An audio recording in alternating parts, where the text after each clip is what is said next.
Hello dear friends, welcome to the official YouTube channel of the home academy. History का एक important topic आज हम cover करेंगे। अभी जो भी जेके एसएसबी के सीबीटी एग्जामिनेशन हुए हैं, हर किसी शिफ्ट में जो है एक क्वेश्चन दो क्वेश्चन जो है इसमें से जरूर पूछे गए हैं। तो पढ़ेंगे इन चीज़ों को आज। हिस्ट्री से ये इंपॉर्टेंट वीडियो आपकी है, जिसमें हमने गवर्नर जनरल एंड वाइसरॉयज को कवर करेंगे। फिर हम important battles in Indian history को कवर करेंगे। आपके सब इंस्पेक्टर एग्जामिनेशन, आपके स्टॉक असिस्टेंट, वाइल्ड लाइफ, इन सारे एग्जामिनेशन के लिए यूजफुल वीडियो है। देखिए, नोट्सों के लिए जो है आपको हमारी वेबसाइट पे विजिट करना पड़ेगा, जिसके लिए लिंक हम पहले कमेंट में जो है पिन कर दिया करेंगे। तो www.homeacademy.in पे आप आएंगे, या आपको ये पूरा आर्टिकल मिलेगा। आप वहां से अपने नोट्स जो है ये अपनी नोटबुक पे चीजों को लिख पाएंगे। जब ये सारी चीजें कंप्लीट हो जाएगी तो हम इसकी पीडीएफ कंपाइल करके आपको दे देंगे। तो अब यहाँ पर देख लीजिए, लॉर्ड विलियम बेंटिक जो है वो पहले हमारे पास गवर्नर जनरल ऑफ इंडिया है।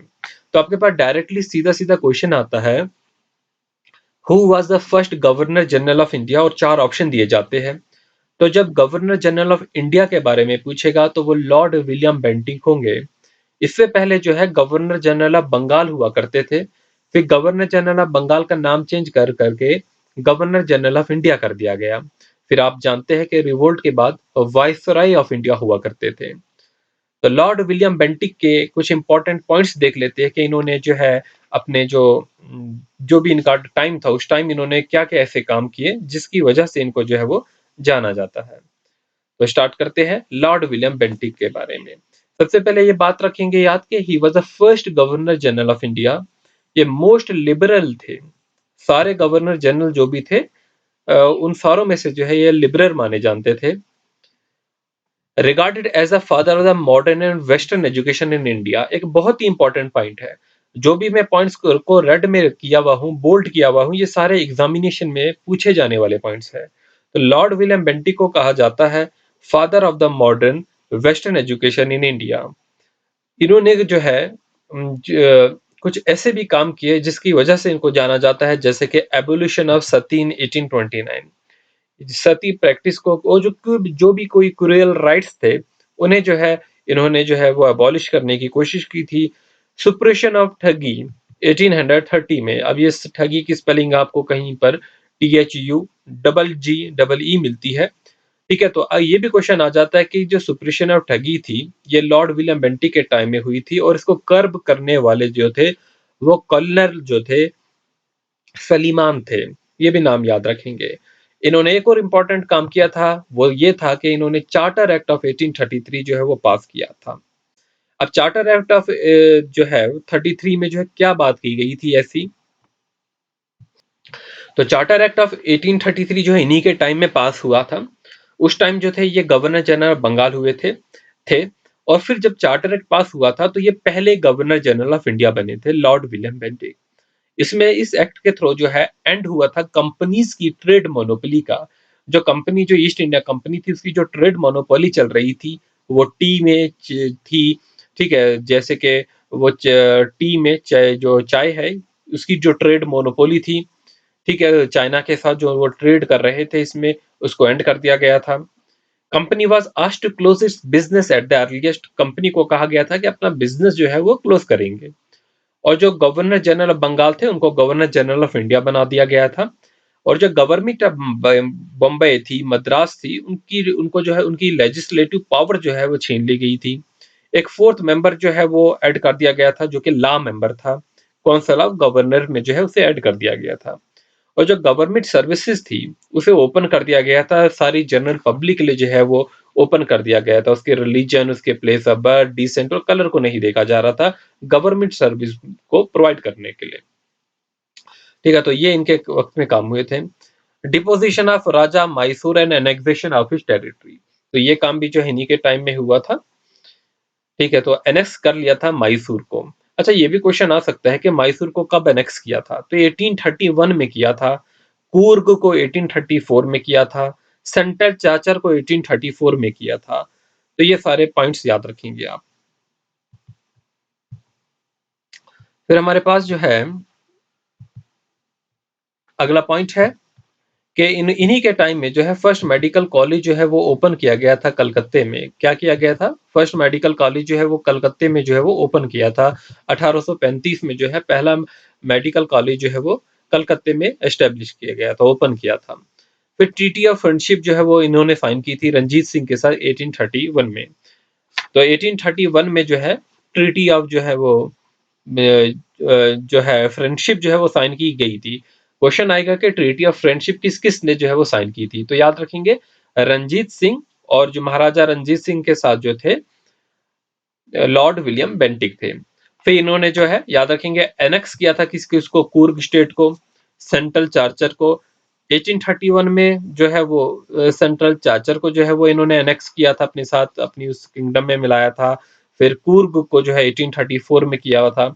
इसी तरीके से मैसूर को भी इन्होंने 1831 में किया था, वो भी आप याद रखेंगे। ठीक है, तो ये जो है इनके रिलेटेड पॉइंट रहेंगे। अब आगे बढ़ते हैं और आगे पढ़ते हैं हम अगले गवर्नर जनरल ऑफ इंडिया के बारे में।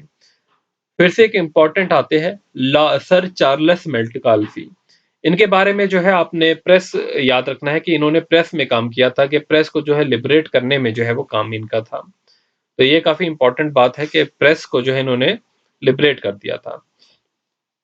तो जो सर चार्ल्स मेल्टकाल्फी है, इन्हें कहा जाता है, जो फेमस है ये प्रेस लॉ के लिए फेमस है। इन्होंने लिबरेट की थी प्रेस इन इंडिया। तो पांच द फेमस प्रेस लॉ इन्होंने पास किया था which liberated the press in India, और इन्हें कहा जाता है he is known as liberator of the press. तो कितना इंपॉर्टेंट पॉइंट है आपके एग्जामिनेशन पॉइंट ऑफ व्यू से कि किसे कहा जाता है liberator of the press. They pass the famous press law which liberated the press in India, और इन्हें कहा जाता है लिबरेटर ऑफ द प्रेस। फिर हम बात करने वाले हैं अगले गवर्नर जनरल ऑफ इंडिया की, लॉर्ड ऑकलैंड। लॉर्ड ऑकलैंड जो है 1836 से लेकर 1842 तक जो है ये गवर्नर जनरल ऑफ इंडिया रहे। अभी जेकेएसएसबी में ये क्वेश्चन जो है सीबीटी एग्जामिनेशन में पूछा गया था कि फर्स्ट अफगान वार जब हुई थी उस टाइम जो थे वो गवर्नर जनरल कौन थे? ठीक है, तो याद रखेंगे, अब आप भूलेंगे नहीं कि क्वेश्चन किस टाइप से पूछे जा रहे हैं, और आपको उसी तरीके से पढ़ना पड़ेगा कि लॉर्ड ऑकलैंड जो थे उस टाइम जो थी अफगान वार हुई थी। कैसे याद रखेंगे? ए से अफगान वार होगा, ए से ऑकलैंड होगा, तो भूलेंगे नहीं कि फर्स्ट अफगान वार 1836 से 1842 तक जो हुई। ये डेट भी आप याद रखेंगे क्योंकि क्वेश्चन जो है डेट से भी पूछे जाते हैं कि फर्स्ट अफगान वार क्यों कब हुई। जैसे कि अभी आप जानते हैं कि जेकेएसएसबी की सीबीटी एग्जामिनेशन में जो जो बच्चे दिए होंगे, आप में से बहुत दिए होंगे, आपने देखा वहां पर कार्नेटिक वार के बारे में पूछा गया, उसकी डेट, फर्स्ट अफगान वार की भी डेट पूछी गई है। तो याद रखेंगे लॉर्ड ऑकलैंड के टाइम में 1836 से 1842 के बीच में जो है पहली जो है वो अफगान वार हुई है। और यहीं पर एक और इम्पोर्टेंट पॉइंट याद रखेंगे कि जो डेथ हुई है रंजीत सिंह, महाराजा रंजीत सिंह की, वो भी इसी टाइम में हुई। उस time governor general of India कौन थे, ऐसा क्वेश्चन पूछा जाता है। तो डेथ जो हुई है रंजीत सिंह की वो कब हुई है? 1839 में थे, और उस टाइम जो है लॉर्ड ऑकलैंड जो थे वो गवर्नर जनरल थे। फिर इसके बाद जो है 1842 में जैसे कि हमने देखा फर्स्ट अफगान वार जो है वो खत्म हो चुकी थी। तो इन्हीं के टाइम में शुरू हुई थी और इन्हीं के टाइम में जो है खत्म हो गई थी। तो brought to an end of the Afghan war, तो वो बिल लॉर्ड ऑकलैंड का ही जो है वो टाइम था। एक्चुअली में क्या था, जो यहाँ पर जो है 1839 के बाद जो है एक और गवर्नर भी बने थे। तो यहाँ पर अब बेटर होगा कि उन्हीं का नाम लिखेंगे, लॉर्ड एलन बोर्ग। तो उनके नाम पे आता है ये brought to an end of the Afghan war. 1842 में लॉर्ड जो थे वो एलन बोर्ग थे। कौन थे? मैं इस पोस्ट को ठीक कर दूंगा, ठीक है, तो ताकि वो नोट्स में जो है ठीक हो जाए। लॉर्ड एलन बोर्ग जो थे 1842 से 1844 तक रहे, और उन्हीं के नाम पे आएगा कि उन्होंने एंड की है अफगान वार। तो वो भूलेंगे नहीं, पॉइंट को मैं ठीक कर दूंगा। और उसके बाद उन्होंने एबॉलिश की थी स्लेवरी। फिर जो है एक और का पॉइंट किया था इन्होंने कि सिंध जो था was annexed by the Charles Napier. अच्छा, क्वेश्चन आएगा कि सिंध को एनेक्स कब किया था? तो ये 1843 में किया था। कब किया था? 1843 में किया था। तो ये यहाँ से आप अलग कर लेना पॉइंट कि ये हम अलग गवर्नर के बारे में पढ़ रहे हैं, उस गवर्नर का नाम है लॉर्ड एलनबोर्ग। मैं इस पोस्ट को ठीक कर दूंगा, आप नीचे करेक्ट कर लेना। तो लॉर्ड एलनबोर्ग जो थे उन्होंने उनके टाइम में सिंध जो प्रोविंस था उसको एनेक्स किया था, और एनेक्स करने वाले जो थे वो चार्ल्स नेपियर थे। और चार्ल्स नेपियर को फिर उन्होंने अपॉइंट किया था अपना first governor of the Sindh, Sindh के पहले गवर्नर बनाए थे। और इसी टाइम जो है इन्होंने ग्वालियर को भी जो है वो एनेक्स किया था। तो यहाँ पर मेंशन नहीं किया है, बट आप याद रख लेना कि ग्वालियर को भी इन्होंने इसी टाइम में मेंशन किया है, ये एनेक्स किया था 1843 में। अब हम बात करते हैं मोस्ट इंपॉर्टेंट की, जो है लॉर्ड हार्डिंगे। देखिए, अभी हमने ऊपर अफगान वार पढ़ी, अब हम एंग्लो सिख वार पढ़ने वाले हैं। लॉर्ड हार्डिंगे जो थे, इनके टाइम में फर्स्ट एंग्लो सिख वार होती है और treaty of the Lahore sign की जाती है। आप जब भी पढ़ेंगे कोई भी वार होती है, हर एक वार के बाद जो है वो ट्रीटी साइन किया करते थे। तो लॉर्ड हार्डिंगे 1844 से लेकर जो है ये 4 साल तक रहते हैं, 48 तक रहते हैं। फर्स्ट एंग्लो सिख वार जो है वो किसके टाइम में होती है? लॉर्ड हार्डिंगे के टाइम में होती है। तो याद रखेंगे, लॉर्ड हार्डिंगे के टाइम में जो है फर्स्ट एंग्लो सिख वार होती है। और इसके बाद जो है सिख एंग्लो सिख वार के बाद जो है वो ट्रीटी ऑफ द लाहौर जो है वो साइन करते हैं। ठीक है, तो ये भी क्वेश्चन आ जाता है कि ट्रीटी ऑफ द लाहौर जो है किसके टाइम में साइन की गई? तो लॉर्ड हार्डिंगे होगा। फिर जो है सेकंड एंग्लो सिख वार होती है 1848 से, 1848 से जो है होती है, स्टार्ट हो जाती है और 49 तक चलती है, जिसमें जो है हम कह सकते हैं कि एनेक्सेशन होती है पंजाब की। ठीक है, तो इसे याद रखेंगे। और इन्होंने जो है, लॉर्ड हार्डिंगे ही थे जिन्होंने प्रेफरेंस दी थी इंग्लिश को। इंग्लिश जो थी एजुकेटेड इन एम्प्लॉयमेंट, जो भी मतलब इंग्लिश में जो है एजुकेट हुए थे, तो उनको एम्प्लॉयमेंट में जो है प्रेफरेंस दी जाएगी। अब एक और इम्पोर्टेंट गवर्नर जनरल है लॉर्ड डलहौजी। लॉर्ड डलहौजी काफी इंपॉर्टेंट रहते हैं एग्जामिनेशन पॉइंट ऑफ व्यू से, कि इन्होंने जो है बहुत ऐसे काम किए हैं जिसकी वजह से इनको जाना जाता है। पहले तो इन्होंने जो टाइटल्स थे उन्हें अबॉलिश किया है। जो भी टाइटल्स वगैरह हुआ करते थे, abolition of titles and pension हम कह सकते हैं, उसे अबॉलिश किया है। विडो री मैरिज एक्ट जो है वो लेके आए हैं 1858 में, सॉरी 1856 में जो है ये क्या लेके आए हैं? विडोज री मैरिज एक्ट। तो इन्हें जो है एडमिनिस्ट्रेटिव रिफॉर्म्स के बारे में, एजुकेशनल रिफॉर्म्स के बारे में, पब्लिक वर्क के बारे में जो है इन्हें जाना जाता है। और वार्स भी इनके टाइम में जो है वो बहुत सी हुई है, तो उसके बारे में भी इन्हें जाना जाता है, लॉर्ड डलहौजी को। सबसे पहले ये जो है इंट्रोड्यूस किया था इन्होंने डॉक्ट्राइन ऑफ द लैब्स, जिससे क्वेश्चन जरूर आते हैं कि इन्होंने कैप्चर किया था 1848 में सतारा को। सतारा जो उस टाइम की जो स्टेट थी, प्रोविंस था, जो भी था, उसे सबसे पहले इन्होंने 1848 में जो है कैप्चर किया था। और आप देखेंगे कि ये क्वेश्चन जो जेकेएसएसबी में पूछा गया था। तो 1848 में जब डॉक्ट्राइन ऑफ द लैब्स हुआ था, तो उसके तहत जो है इन्होंने सबसे पहले सतारा को 1848 में जो है कैप्चर किया था। फिर जयपुर को किया था, संबलपुर को किया था, बागत को किया था, उदयपुर को किया था, और फिर 1853 में झांसी को किया था, और फिर नागपुर में 1848 में किया था। तो ये पॉइंट्स को भूलेंगे नहीं। इन्हीं के टाइम में सेकंड बर्मीज वार भी हुई थी। फिर ये भी याद रखेंगे, अवध को भी जो है एनेक्स किया था 1856 में।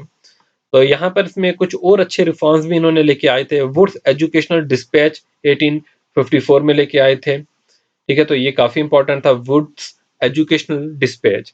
ये एजुकेशन में रिफॉर्म थे। यहाँ पर एंग्लो वर्नाकुलर स्कूल्स और गवर्नमेंट कॉलेजेस जो है वो इसके तहत खोले जा रहे थे। यूनिवर्सिटीज जो है वो सेटअप कर ली थी इन्होंने, कलकत्ते में, बम्बई में, मद्रास में। इंजीनियरिंग कॉलेज जो है रुड़की में इन्होंने एस्टेब्लिश किया था। तो वो भी आगे पढ़ लेते हैं। Introduction of the railway, telegraph and postal services इन्हीं के टाइम में आई थी, 1853 में आई थी।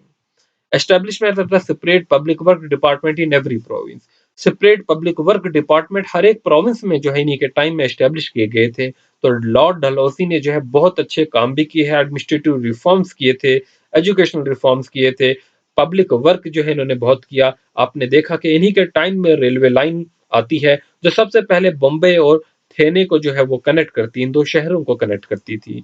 इन्होंने जो है टेलीग्राफ सर्विस भी जो है वो इन्होंने ही शुरू की। पब्लिक जो है डिपार्टमेंट इन्होंने शुरू किए, सेपरेट पब्लिक डिपार्टमेंट जो है हर एक जगह जो है इन्होंने शुरू किए। और जो हमारी रोड थी, ग्रैंड ट्रंक रोड, उस पे जो है इन्होंने हार्बर डेवलप किया था, कराची में, बम्बई में और कोलकाता, ये बड़े शहरों में। इंजीनियरिंग कॉलेज को एस्टेब्लिश कहाँ पर किया? रुड़के में किया। Plan to open universities in Calcutta, Bombay and Madras, वहां पर इनका प्लान था कि ये यहाँ पर यूनिवर्सिटीज खोलेंगे। अब वार्स की बात करते हैं। 2nd एंग्लो बर्मीज वार जो है इन्हीं के टाइम में हुई है। अच्छा, डेट याद रखेंगे, 1852 में। जो सेकंड एंग्लो बर्मीज वार हुई थी, इसके तहत इन्होंने एनेक्स किया था लोअर बर्मा, ठीक है, जिसे पेगू भी कहा जाता है, कभी कभी एग्जामिनेशन में ऑप्शन पेगू दिया जाता है। फिर संथल अपराइजिंग जो है वो इन्हीं के टाइम में हुई थी। संथल अपराइजिंग 1855 से लेके 56 तक जो है ये इन्हीं के टाइम में हुई है। फिर लास्ट में जो है चार्टर एक्ट ऑफ 1853 के बारे में, कि चार्टर एक्ट ऑफ 1853 जो है वो भी लॉर्ड डलहौसी के टाइम में जो है वो जो है हुए थे। ठीक है, तो एक इनका एडमिनिस्ट्रेटिव रिफॉर्म जो था वो ये भी था कि इन्होंने जो है वो गोरखा रेजिमेंट जो है वो इन्हीं के टाइम में जो है वो बनी थी, 18 जो है ये लॉर्ड डलहौसी के टाइम में। तो ठीक है, तो ये आप जो है नीचे आपको नोट्स मिल जाएंगे, जो जरा मेरे को इसमें चेंजेस करनी पड़ेगी वो मैं यहाँ पर कर लूंगा। जैसे कि ऊपर अभी वो एक गवर्नर का नाम लिखना भूल गए थे, ठीक है, तो वो मैं ठीक कर लूंगा। आप नीचे जो है वो नोट्स जो है अपने यहाँ पर नोटबुक पे जो है अगर लिखना चाहते हैं तो आप लिख सकते हैं। नीचे आपको वीडियो खोलने की जरूरत नहीं, नीचे लिंक दिया गया होगा, वहां से आप नोट्स पढ़ लेंगे सारे के सारे। जो भी इंपॉर्टेंट पॉइंट्स है उसको लिखना चाहते हैं तो लिख पाएंगे। और नीचे ही हम इसके जो है बाकी गवर्नर जनरल के भी लिंक दे देंगे, जैसे कि ये कंप्लीट हो गया। अब वायसराय का लिंक भी जो है इसी के नीचे जो है वो आ जाएगा, यहाँ पर आपको कहीं मिल जाएगा। ठीक है, तो इसी तरीके से बाकी लिंक भी हम इसमें जो है वो जोड़ देंगे। Thanks for watching, wish you good luck.